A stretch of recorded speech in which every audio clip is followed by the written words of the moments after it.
আসলে আমরা মানুষ কতটা খারাপ এটা যদি আপনি না জানেন তাহলে বুঝবেন না। কেন খারাপ বললাম এটা আমি বলি। আমরা হুজুরদেরকে খারাপ বলি যে হুজুরটা খারাপ, হুজুরটা এমুক করলো তেমুক করলো, তাই না? হুজুরটা মিলাদ পড়তে পড়ায় না, কিন্তু মানুষ পড়াইলে তা খায়, এই খারাপ সেই খারাপ। আরে ভাই, হুজুরদেরকে যে খারাপ বলেন, আপনি মরে দেখেন না, জানাজাটা আপনারটা আপনি দেন। কারণ আপনারটা আপনি আপনার বন্ধুরে দিয়ে দেওয়ান। আপনি যেই লেভেলের, আপনার বন্ধু সেই লেভেলের, তারকে দেওয়া। কেন হুজুর ডাকেন? হুজুর ডাকেন না, জানাজা আপনারটা আপনি দেন। কেন হুজুর ডাকবেন আপনি জানাজা দিতে? হুজুর যদি খারাপই হয় তাহলে আপনার জানাজা কেন হুজুর ডাকবেন? হ্যাঁ, আপনার ছেলের জ্বর আসছে, আপনি ডাক্তার, ভালো ডাক্তার থেকে ওষুধ খাওয়ান না। ডাক্তার থেকে ওষুধ খাওয়ান, ছেলেদের জ্বর হারে না। তখন কি করেন? ওই দৌড় পায়রা হুজুরের কাছে যান, যে হুজুর আমার ছেলের কী হয়েছে একটু ঝাড়াই দেন। কেন যান? হুজুরকে আপনি বিশ্বাস করেন যে হুজুরদের ঝাড়াইলে আপনার ছেলের জ্বর ভালো হয়ে যাবে, তাই তো? তাইলে হুজুরদেরকে আপনারা খারাপ বলেন কেন? হ্যাঁ, হুজুরটা রাজনীতি করতে পারবে না, হুজুরটা মসজিদ করে ইমামতি করবো, এর বাইরে কোনো কিছু করতে পারবে না। হুজুরটা খুতবার দিনে এই ইসলামের কোনো কথা বলতে পারবে না, রাজনীতি কোনো কথা বলতে পারবে না। কে, ইসলামে কি রাজনীতি নাই? অবশ্যই আছে। হুজুরটা যদি এতই খারাপ হয় আপনাদের কাছ থেকে, তাহলে যায়েন না, হুজুরদের কাছে যায়েন না, ওই মিলাতে হুজুরদের কাছে যায়েন না।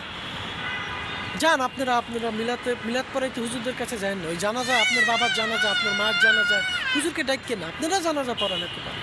হুজুরটা খারাপ হলে কেন হুজুরদের পিছে নামাজ পড়েন? হুজুরটা খারাপ, হুজুরটা এটা করে সেটা করে, কেন হুজুরকে পিছে আপনারা হুজুরকে ডাকেন? বিপদের কালা জ্বর আইলে আমি নিজে দেখছি, এক হিন্দু মহিলা, উনি হুজুরদেরকে খারাপ বলে। আমি নিজে দেখছি, উনি এক হুজুরের কাছে গেছে ওনার ছেলের নিয়ে, ওনার ছেলের জ্বর সারছে না। এখন কি করলো? যায় বলো, হুজুর আমার ছেলের জ্বর তো সারছে না, তা আপনি আমার ছেলেকে একটু ঝাড়াই দেন। হ্যাঁ, হুজুর জিগাইলাম, হুজুর হিন্দু মানুষও আপনার কাছে আসে? হুজুরও বলল, কোরআনের কাছে সবাই আসে, আমার কাছে আসে না। এরা সবাই, আমি কোরআন দিয়ে ঝাড়ি, বা কোরআন দিয়ে আমি সবাইকে ঝাড়ে দেয়, এই জন্য এরা আমার কাছে আসে। কেন ভাই হুজুরদের আমরা খারাপ বলি? হুজুরদের খারাপ বলেন না। কাল কিয়ামতের দিন যদি এই হুজুরদের যে খারাপ বলেন, এই হুজুরটা যদি সুপারিশ না করে আপনার মতন আমার মতন মানুষ, কাল কিয়ামতের দিন পার পাবো না। এই হুজুরদের সাথে বেদবি করলে কাল কিয়ামতের দিন তারা মাফ না করলে আমরা জীবনও জান্নাতে যেতে পারবো না। তাই হুজুরদের আমরা কখনো খারাপ বলবো না, এটা মাথায় জানি সবাই থাকে। কারণ হুজুর হচ্ছে নবীদের নবীদের একটা অংশ।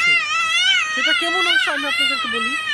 কারণ নবীদেরকে আমরা দেখি নাই, জানি না, নবীরা যে আলেমদেরকে কথা বলে গেছে, আমরা তাদের যেন অনুসরণ করি, বা তাদের দেখে, তারা যেভাবে নামাজ পড়তে বলে, তারা যেভাবে চলতে বলে, আমরা সেভাবে চলি। তো ভাই, হুজুরদের আপনারা কখনো খারাপ বলবেন না। কারণ এই হুজুরদের খারাপ বলেন, কাল জানাজা দাঁড়াইতে হলে আপনার বাবা মার, বা আপনার জানাজা এই হুজুরে পড়াবে, অন্য কেউ পড়াতে পারবে না। আপনার একটা জুয়াখোর বন্ধু ভাড়া যায় মদ খায়, সে কেমনি আপনার জানাজা পড়াবে? সে নিজেই তো পারে না আলহামদুলিল্লাহ, সে কেমনে জানাজা পড়াবে? এই হুজুরেই আপনার জানাজা পড়াবে। ভাই, হুজুরদের বিরুদ্ধে কেউ খারাপ কথা বলবেন না।